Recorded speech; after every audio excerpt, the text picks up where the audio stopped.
Hey everyone, what I've got here is the Joby Gorillapod 3K tripod. This is an extremely versatile thing. It can be bent into a lot of different positions. It remains very popular despite the fact this has been out for several years now. Now this comes in many different variations. Joby has released many different tripods, but the main variations of the Gorillapod are the 1K, the 3K and the 5K. And those names will give you an indication as to how much these tripods can hold. The 3K here can hold 3 kilograms. The lighter 1K can hold 1 kilogram, and the heavier, larger 5K can hold 5 kilograms. Now the 1K is fine for mobile phones, for action cameras, maybe even for smaller compact cameras. I do think that for most people the 3K is perhaps the better option. It can still hold mobile phones, action cameras and lighter cameras, but it can also hold mirrorless cameras, DSLRs, etc.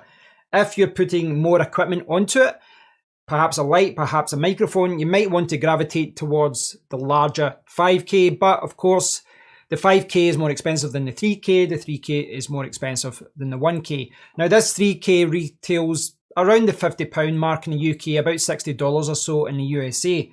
You can pick it up without the ball head for about 20 or so cheaper.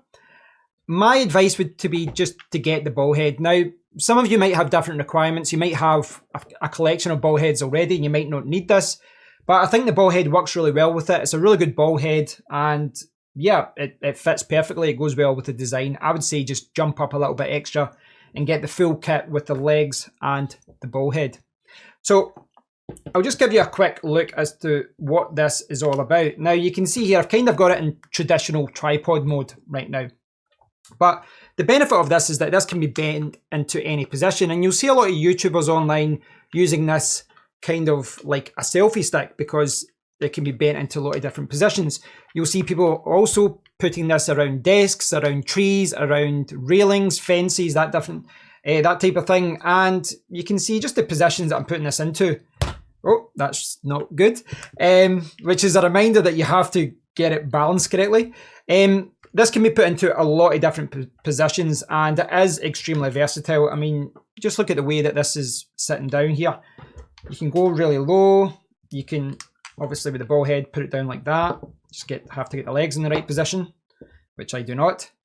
But you can see that this is a flexible device. Now, there are a lot of cheap imitations out there and I've actually got one of them, and this, I'll be honest, it's terrible, but it's cheap. And this kind of thing, I would just put like something like a webcam or a microphone on it, like a cheap microphone.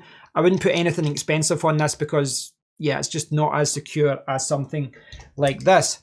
Now as far as price goes, some of you may balk at the fact that this is what, £50, $60. For what you're getting, I think it's actually quite good for value for money. It is important to remember that in photography and filmmaking, when you want to get a good tripod, you need to pay more for it. And over the years, I have made the mistake of going cheap, and down the line it breaks and I end up buying the more expensive option. Now this is one of the kind of better tripods that I've got, and this was about £25 more expensive than this one. And they're different tripods, that they're different, they do different things. For whatever reason, this tripod is rolling around my table. They do different things, and it's maybe not fair to compare them. They are slightly different, but it just goes to show you that for what this can hold, this is a fantastic little tripod. So what I'd like to do is just bring the camera over, the overhead camera. That was falling down there because I haven't secured it. What I'm going to do is take the camera off, but what I will show you here, and the reason this is moving around here is because I haven't actually tightened up the ball head. As soon as I tighten up the ball head, that's not going to move. Now you can see underneath, you can see there's a quick release plate, and if I push the button, pull it off, you can get the camera off like that. It's really, really cool. Oh, it's popped off there. So I'll zoom down a little bit and I'll show you closer what is going on here. So first I'll just quickly show you the box. Kind of basic affair. There's a little 2 or 3 page manual in there. It doesn't really tell you anything. This gives you an idea as to how it can be bent. There's lots of pictures here. You can see it here. It's on a tree. Someone's holding it like a selfie stick. Then you've got a basic tripod. You can see there. 3 kilograms. It's talking about the 3/8 connection and the removable ball head. So what you've got here at the top in the release plate, you've got a 1/4 inch tripod thread, but underneath here we have 3/8. And as I said, you can buy this without the ball head. You can just buy it like this. And if I zoom out, you can just buy it like that and just have it, you know, with the 3/8 connection at the top and use your own ball head. Some of you might want to do that, but I do think this ball head is quite good. You know, I think it's quite good. Simple affair. You know how ball heads work. Tighten it up there, bend it into the position that you want, tighten it up, and then it will not move. Now, the quick release plate though, works really well. I think it works really well here, and it's just push it and then pull it the direction of the air bubble, like that. And I'll zoom down again just to show you that in more detail. So this is it here, 3/8 to 3/8, but then you've got the 1/4 inch thread at the top, and kind of simple affair, but the release plate works really well. It really does work well. And you know, when you're using the camera, you'll just put this on the bottom of your camera, and here I'm just spinning it around, but of course you've got the part down the bottom as well, and you can actually turn this screw using a screwdriver, and that's really, really useful because it means that you can tighten it and get it really, really secure, and it's not going to fall out. But when it's in, you just pop it back in like that. That's it secure. When you're finished with it, push it away. Now again, you need to make sure this is tightened. That wasn't tight there. Like that. We'll zoom out a little bit just now, and I'll put this back on. So I'll put this back on. I'll just kind of go through the design of it. So you can see it all together now, and you can see that it's very easy to move about. There is some Joby branding there, and underneath you can see another screw, so you can tighten it up there. And that does tend to happen with certain tripods. They get a little bit loose over time and you need to tighten it up again. Now, this is something I've not used a lot. I've actually bought this for my girlfriend because she's going on holiday and she's going to be using it with her Sony, I think one of the 6000 cameras. So she's using it with a camera that's kind of about that size.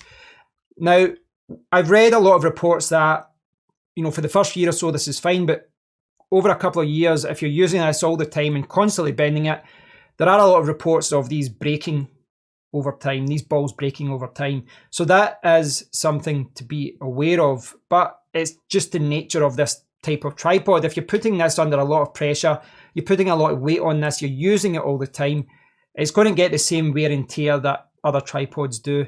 So just bear that in mind. I'm not saying this to scare anyone away or saying that if you put your camera on this, there's a great risk of it falling over. When you get it balanced, it is quite secure. But you saw that even just before there, I didn't have the leg in the right position and it fell down. Just like any tripod, you need to get the right balance, you need to get it sitting right, and then everything will be okay. As far as weight goes, it's fairly light. It's fairly light. Now, I would say that if you are going to be using this with a mobile phone, using one of the 1000 style mobile phone holders out there, I'd probably gravitate towards the 1K. Simply because if you're using an action camera, if you're using a mobile phone, the whole point of using cameras like that is because they're light, you know, they're lightweight, they're portable. So you want something a little bit lighter, a little bit smaller. So I would gravitate towards those. But this one can also hold a phone. It can also hold an action camera, but it can also hold good cameras. And if I tighten this up a little bit and I come back to the main camera, you can see that as long as you get the ball head tight, as long as you get this release plate tightened into the camera, then this isn't going to go anywhere. You know, this is an expensive camera, but I feel confident in putting this in any kind of weird position with this. Again, you need to get the legs into a good position. Now, so what I would say about this is that I've not used this for an extensive amount of time. I've only really played around with it for a day or so. This is not mine. I'm giving it back to my girlfriend, so I'm trying not to use it too much. But what I would say is that there is no perfect tripod out there. There is not a perfect tripod out there. I have got 4 or 5 kind of mini style tripods. I've got 4 or 5 larger tripods, and you'll see them dotted around my room. You'll see them in the back of videos sometimes. And there's a different tripod for every type of situation. But it is clear that a tripod like this is flexible. You can use it for macro filming photography, where you if I can loosen this here, you can use it for close-up shots like that. You can bend it around trees. You can use it just as a traditional tripod. But I guess the greatest thing about this is that, yes, it can do all those things, but it can also be used as a tripod, and you can also just pick it up. So see, that's tight in there, I couldn't move that.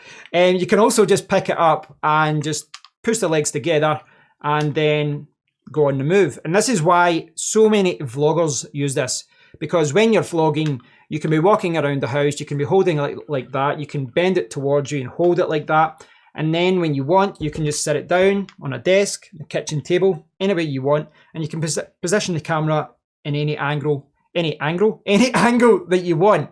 Oh, I've been talking too long today. So overall, I would say, yes, there's always a different tripod for a different situation, but this is one of those tripods that perhaps ticks more boxes than other tripods, because certain tripods are good for perhaps A or B. This is a type of tripod that, you know, perhaps A, B, C, and D, because it can be used as a vlogging stick, as a regular tripod for macro photography.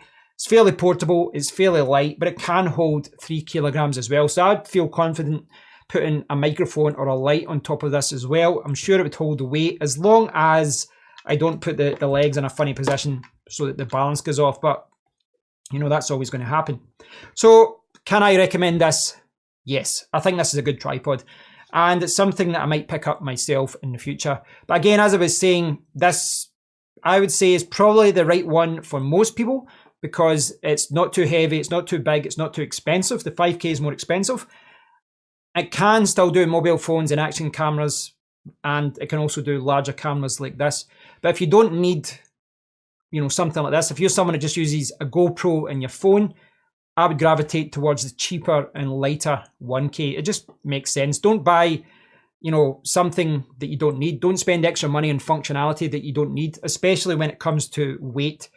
This isn't heavy by any means, but if you're only going to be holding a mobile phone, I'd probably go for the 1K.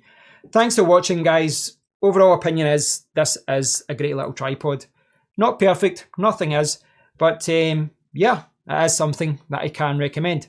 Thanks for watching. I hope you've enjoyed this video, and I'll speak to you all in the next one. Take care.